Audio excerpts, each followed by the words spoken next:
नमस्कार दोस्तों, मैं घनश्याम यादव हिंदी मंजूषा चैनल में आपका स्वागत करता हूं। दोस्तों, आज मैं एक और वीडियो के साथ आपके सामने उपस्थित हूं और आज का जो मेरा वीडियो होगा वो दो अलंकार जो एक जैसे अलंकार हैं अलंकारों पर होगा। इसके पहले जो मैंने वीडियो अपना अपलोड किया था दृष्टांत और उदाहरण अलंकार पर बात की गई थी, दोनों में अंतर को स्पष्ट किया गया था और उम्मीद है कि अच्छे आप लोगों को अच्छी तरह से समझ में भी आ गया होगा और अच्छे रिस्पांस भी मिल रहे हैं मुझे उस पर। लोगों की प्रतिक्रियाएं अच्छी आ रही हैं, जिससे और उत्साह बढ़ता है किस तरह की और वीडियो अपलोड की जाए। ठीक है, तो अब जो है आज एक और सूचना है कि यूजीसी नेट का एग्ज़ाम भी आपका जून में होने वाला है। उसका नोटिफिकेशन जल्दी ही अप्रैल के इस वीक में फर्स्ट वीक में आने की संभावना है और उसमें कुछ बदलाव किए गए हैं। यूजीसी नेट के पैटर्न में कुछ बदलाव किया गया है और वो बदलाव उसका एक वीडियो मेरा अपलोड हो चुका है, उस पर आप जाकर देख सकते हैं किस तरह का बदलाव हुआ है। आज उस पर चर्चा नहीं होगी, लेकिन आज जो मैं फिर से अलंकार पर चर्चा करने वाला हूँ और इस पर आपको रेगुलर से वीडियो अपलोड होते रहेंगे, मिलते रहेंगे और यूजीसी नेट को ध्यान में रखकर हिंदी सब्जेक्ट के लिए इसमें तैयारी कराई जाएगी।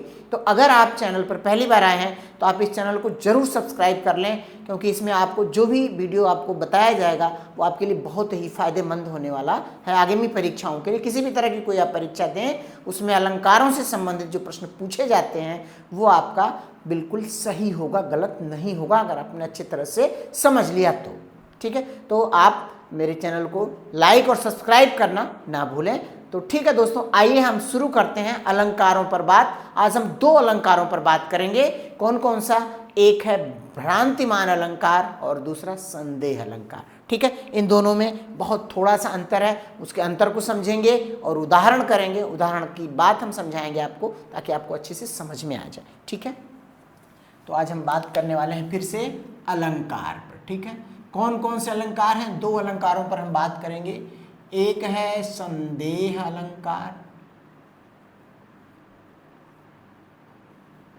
संदेहमान इसका सही नाम है, संदेहमान और भ्रांतिमान।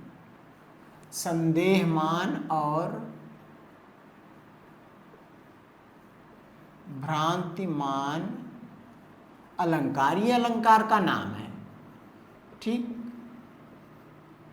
संक्षेप में इसको संदेह अलंकार और भ्रांतिमान अलंकार भी कहा जाता है। संदेहमान को संदेह अलंकार भी कहा जाता है। ठीक है, तो देखिए अब यहाँ पर इन दोनों में एक चीज है जो कॉमन फैक्टर साबित होती है, उसी चीज को स्पष्ट करना है। तो पहले हम संदेह अलंकार की बात देखते हैं, जो इसकी परिभाषा है। संदेह अलंकार क्या है, फिर हम भ्रांतिमान, दोनों को उदाहरण के द्वारा स्पष्ट करेंगे। पहला क्या है?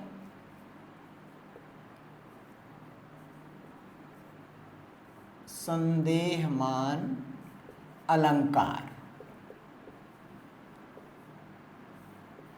देखिए, सबसे पहले हम परिभाषा की बात करते हैं। क्या इसकी परिभाषा है? संदेहमान अलंकार की परिभाषा, फिर उदाहरण पर आते हैं। ठीक है, परिभाषा क्या है? देखिए कि संदेह शब्द से क्या होता है? संदेह होना, किसी चीज का निश्चय ना होना, वो होता है संदेह। ठीक है, तो इसकी परिभाषा हम क्या लिखेंगे कि जब दो वस्तुओं में किसी एक के होने का जो है संशय बना रहे, संदेह बना रहे, तो वहां पर क्या होता है? संदेह अलंकार होता है। ठीक है, तो हम पहले लिख रहे हैं दो वस्तुओं में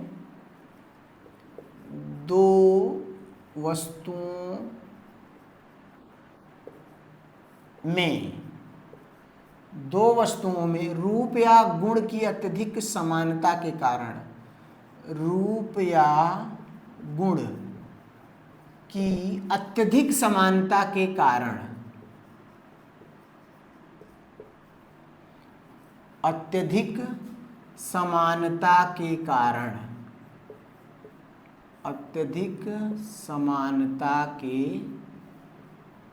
कारण दो वस्तुएं हैं, उनमें रूप या गुण, कोई भी दो वस्तु हो सकती है या व्यक्ति भी हो सकता है, तो उसमें रूप या गुण के आधार पर जब कोई अत्यधिक समानता हो, दोनों में क्या है? एकदम बिल्कुल अत्यधिक समानता हो, समता के कारण निर्णय कर पाना मुश्किल हो जाए, निर्णय कर लेना मुश्किल हो जाए के कारण, जहां अंत तक के कारण उनमें समानता के कारण उनमें किसी एक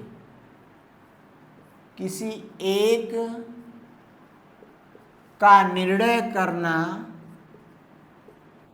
किसी एक का निर्णय हो पाना मुश्किल होता है। किसी एक का निर्णय हो पाना मुश्किल होता है, मुश्किल होता है। ठीक, किसी एक का पता लगाना कि यही है, वह क्या हो जाता है, मुश्किल हो जाता है, निर्धारण करने में मुश्किल होती है, मुश्किल होता है। किसी एक का निर्णय हो पाना मुश्किल होता है, वहाँ क्या होता है, संदेहमान अलंकार होता है, वहाँ संदेहमान अलंकार होता है, वहाँ संदेहमान अलंकार होता है। ठीक है, इसमें अनिश्चय की स्थिति बनी रहती है, इसमें अनिश्चय की स्थिति बनी रहती है, इसमें अनिश्चय की स्थिति बनी रहती है, की स्थिति बनी रहती है। ठीक, किसमें, संदेहमान अलंकार जो है उसमें अनिश्चय की स्थिति बनी रहती है। ठीक, निश्चय नहीं हो पाता, निर्णय नहीं हो पाता है कि कौन सा इसमें है, कौन सी वस्तु को सही माना जाए कि ये असली है और ये वाली असली नहीं है, क्योंकि दोनों में एकदम बिल्कुल समानता रूप या गुण के आधार पर होती है। ठीक है, इसके बाद अब क्या आता है इसमें, पहचान इसकी क्या है, देखिए पहचान, पहचान होती है इसमें क्या, इस अलंकार की पहचान,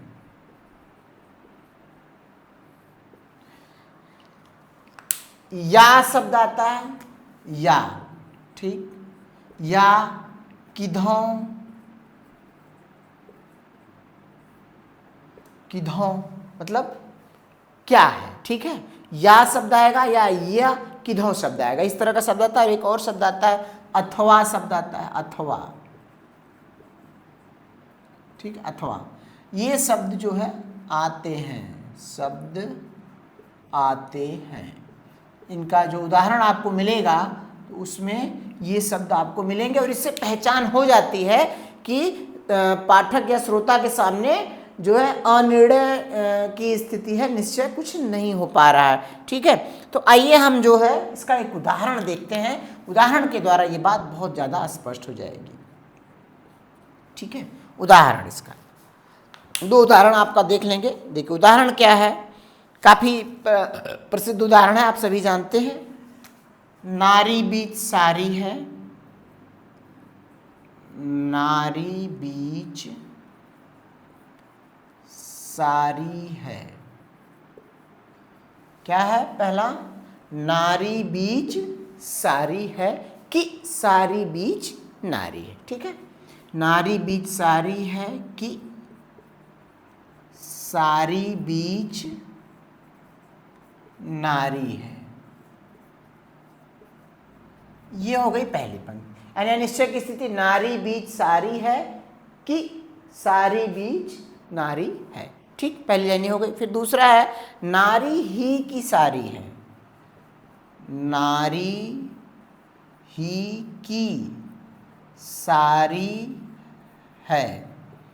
देखिए ध्यान से, ये की इतनी बार आया है कि इसको पढ़ने में थोड़ी असुविधा होती है, लेकिन आप लिखा जा रहा है, ध्यान से पढ़ेंगे। ठीक है, नारी ही की सारी है कि सारी ही की नारी है, कि सारी ही की नारी है। ये उदाहरण हो गया। ठीक है, किसका, संदेहमान अलंकार का। ठीक है, कहाँ का प्रसंग है, बहुत लोग जानते हैं इस प्रसंग को, कि जब द्रौपदी को भरी सभा में लाया जाता है और दुशासन जो है क्या, उसका चीर हरण करता है, उसकी साड़ी को खींचता है और साड़ी खींचते खींचते जब वो थक जाता है, क्यों थक जाता है, क्योंकि साड़ी खत्म होने का नाम ही नहीं ले रही है। क्यों नहीं नाम ले रही है, क्योंकि वहाँ पर भगवान श्री कृष्ण ने अपनी तरफ से साड़ी का चीर बढ़ा दिया था। आप इसको महाभारत के एपिसोड में देख भी सकते हैं।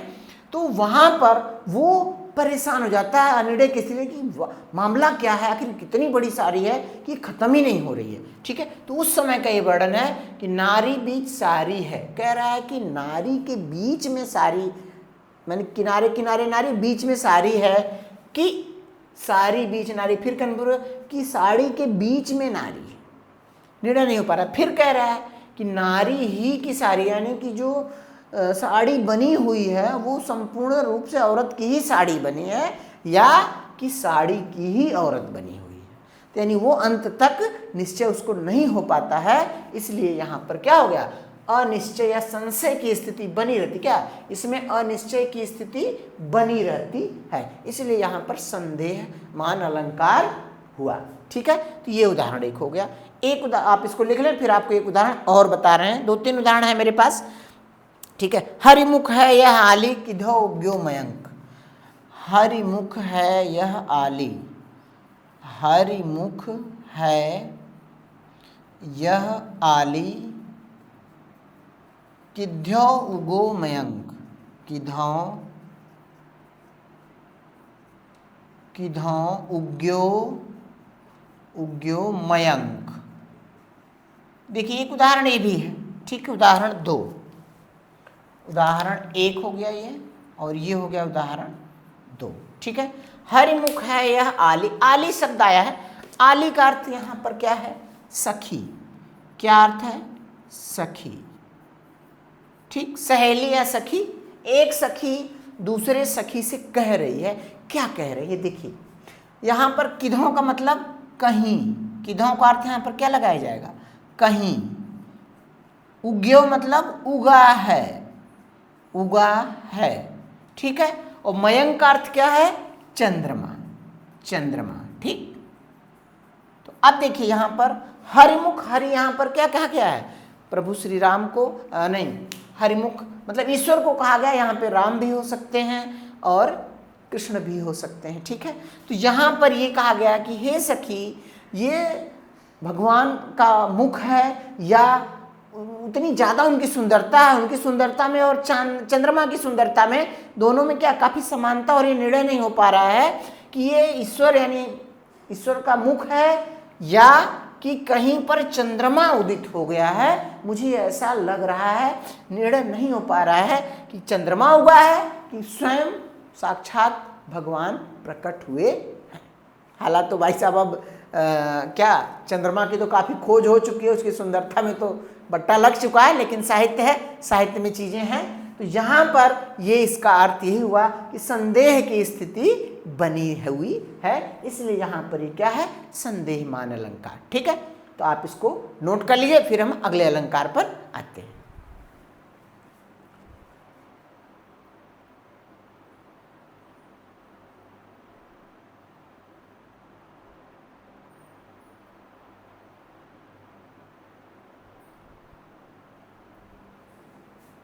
ठीक है, आपने इसे नोट डाउन कर लिया होगा।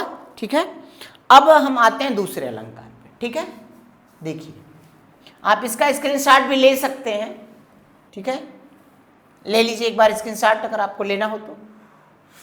अब हम बात करेंगे दूसरे अलंकार की, भ्रांतिमान अलंकार की।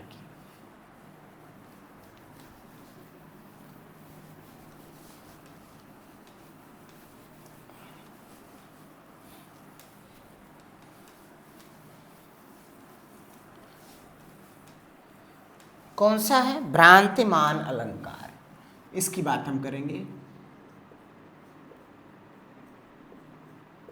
भ्रांतिमान अलंकार,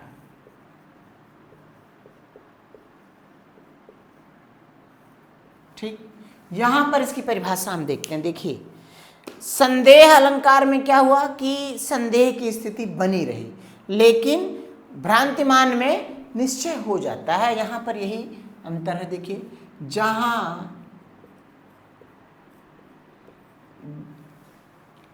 इसी से लिखा जाए, जहां दो वस्तुओं में, जहां दो वस्तुओं में जहाँ दो वस्तुओं में रूप या गुण की अत्यधिक समानता के कारण, रूप या गुण की अत्यधिक समानता के कारण, अत्यधिक समानता के कारण एक वस्तु को दूसरी वस्तु समझ लिया जाए। एक वस्तु को दूसरी वस्तु समझ लिया जाए। एक वस्तु को दूसरी वस्तु समझ लिया जाए, वहाँ पर भ्रांतिमान अलंकार होता है। रूप गुण की अत्यधिक समानता के कारण एक वस्तु को दूसरी वस्तु समझ लिया जाए, वहाँ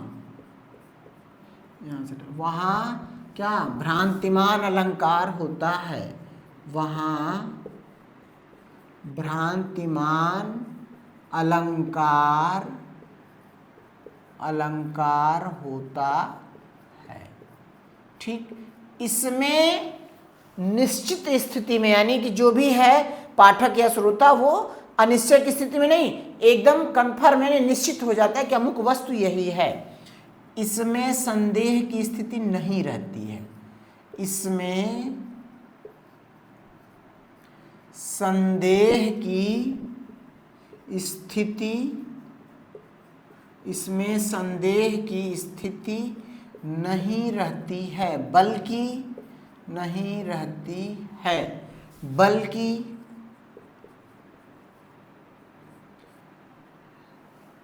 एक वस्तु को दूसरी वस्तु समझकर उसके अनुसार व्यवहार किया जाता है, बल्कि भ्रम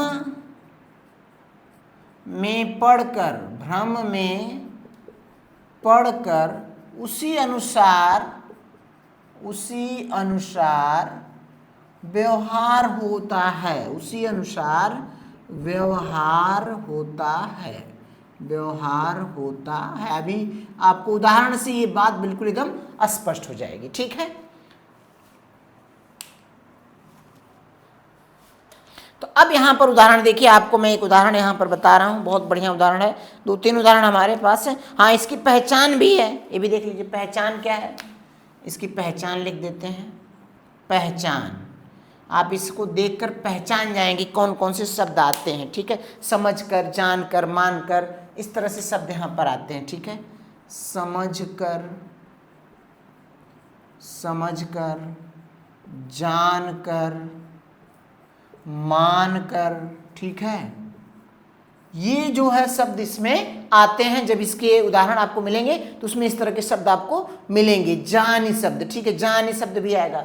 जानकर या मानकर, जान या मान शब्द भी आएगा। जान या मान, ठीक है, ये इसका यही अर्थ है। इसका रूप अलग अलग है। जान का मतलब जानकर और मान का मतलब मानकर। ठीक है, तो ये शब्द आपको मिलते हैं, आते हैं। ठीक है, उदाहरण पे अब हम आते हैं। उदाहरण, चलिए उदाहरण यहाँ पे लिखें। उदाहरण 1,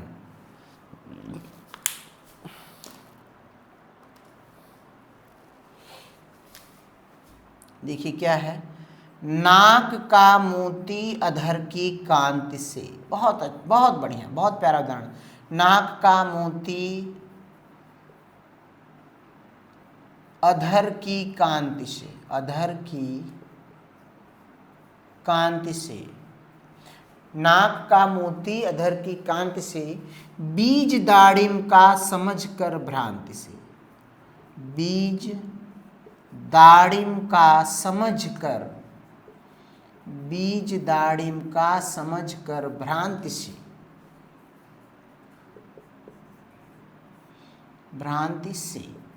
ठीक, नाक का मोती अधर की कांति से, बीज दाड़िम का समझकर भ्रांति से। ठीक है, देखकर सहसा हुआ सुख मौन है। देखकर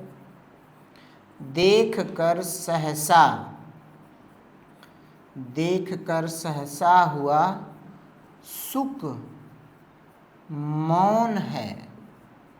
देखकर सहसा हुआ सुख मौन है, सोचता अन्य सुख यह कौन है। ठीक है, सोचता मौसम अन्य सुख यह कौन है। सोचता मौसम, मौसम का मतलब मेरे समान। ठीक है, मौसम अन्य सुख यह कौन है। मौसम अन्य सुख यह कौन है। अन्य सुख यह कौन है। ठीक है, यहाँ पर क्वेश्चन मार्क है, अन्य सुख कौन है। बहुत बढ़िया उदाहरण है। देखिए इसका अर्थ मैं आपको समझा रहा हूं, आपको पूरा स्पष्ट हो जाएगा कि कैसे किस तरह से भ्रम की स्थिति हो रही है, कि भ्रम में पड़ा हुआ व्यक्ति या इंसान, चाहे पशु पक्षी जीव, उस चीज को एक को दूसरी समझकर उसी के अनुसार व्यवहार करता है। कभी कभी बड़ी हंसी आ जाती है इस तरह की स्थितियां देखकर, पढ़कर। ठीक है, देखिए क्या लिखा है। नाक का मोती अधर की कांति से, एक नायिका के सौंदर्य का यहाँ पर वर्णन किया गया है कि एक युवती है, उसने अपने नाक में क्या एक जो आभूषण पहन रखा है, नाक में जो पहने जाने वाला एक आभूषण होता है, महिलाएं इसको अच्छी तरह जानती हैं, क्या है उसमें मोती नग लगा हुआ है, मोती। ठीक है, उसके नग में क्या लगे हुए हैं, मोती लगे हुए हैं, और मोती की चमक तो क्या कहने। ठीक है, तो और उसने अपने होठों पे क्या लगा रखा है, लाल। ठीक है, लाल रंग लगा रखा है, तो उसकी जो चमक है, ठीक है, जो उसकी चमक है, नाक का मोती अधर की कांत से, कि नाक का मोती होठों पर जो लालिमा है उसकी चमक से वो भी मोती जो है वो क्या हो गया, थोड़ा सा लाल हो गया है। ठीक है, मोती क्या हो गया है, लाल हो गया। उसका जो प्रतिबिंब पड़ रहा है, उसकी जो परछाई पड़ रही है भाई होठों पर और यहाँ नाक पर। ठीक है, तो उसकी जो लालिमा है, उस ललाई से वो मोती जो है, उसका जो नग है वो चमक रहा है, और वो उसका इम्पैक्ट पड़ रहा है, प्रतिबिंब पड़ रहा है, तो वो लाल दिख रहा है। ठीक है, और छोटा सा हो रहा है। तो अभी तो ये कंडीशन हो रही है कि ये लाइट का इफेक्ट है वहां पर। ठीक है, देखिए अब कवि ने क्या सोच लिया, कहां तक पहुंच गया है कि बीज दाड़िम का समझकर भ्रांति से। दाड़िम शब्द यहां पर आया है, दाड़िम। दाड़िम शब्द का अर्थ क्या है, अनार।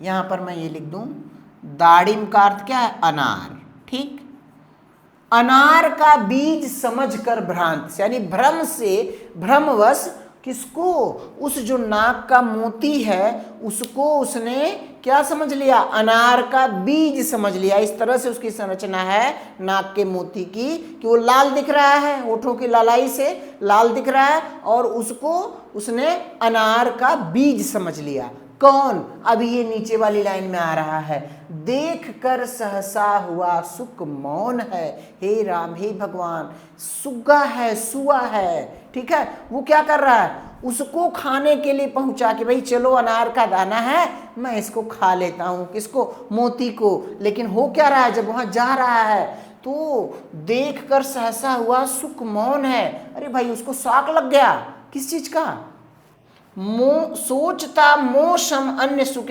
मेरे समान या अन्य सुख कौन है। अरे कहां से दूसरा सुख आ गया भाई, अरे उस सुख की परछाई पड़ रही है उस मोती में। जब वो उसको खाने के लिए गया तो उसकी अपनी परछाई, यानी उसका अपना प्रतिबिंब उसमें दिखाई दिया, क्योंकि चमक तो रहा ही है मोती, उसमें सुग्गे की अपनी परछाई दिखाई देती है। तो वो एकदम से शॉक्ड हो जाता है कि अरे यहां तो मैं अकेला हूं, ये दूसरा सुग्गा कहां से आ गया इसमें। यहां पर जो मैं अनार का दाना खाने जा रहा हूं तो वहां अंदर मुझे दूसरा सुग्गा दिख रहा है। हुआ ना भ्रम, ये किसको भ्रम हो गया, उस सुख को, यानी सुग्गे को क्या हो गया, भ्रम हो गया कि यह दूसरा सुग्गा कौन सा है। तो ये देखिए कवि की कल्पना और भ्रम, भ्रम की स्थिति में। तो अब वो भ्रम में तो पड़ा किसके, कि मोती को उसने अनार का बीज समझ लिया एक, और उसी के अनुसार वो व्यवहार किया। यहां पर देखिए फिर से बात आ रही है कि जहां दो वस्तुओं में रूप या गुण की अत्यधिक समानता के कारण एक वस्तु को दूसरी वस्तु समझ लिया जाए। यहां पर मैं रुक रहा हूं कि अनार का दाना भी लाल होता है, छोटा होता है मोती की तरह, तो मोती को उसने अनार का बीज समझ लिया। एक भ्रम यहां पर ये हो गया।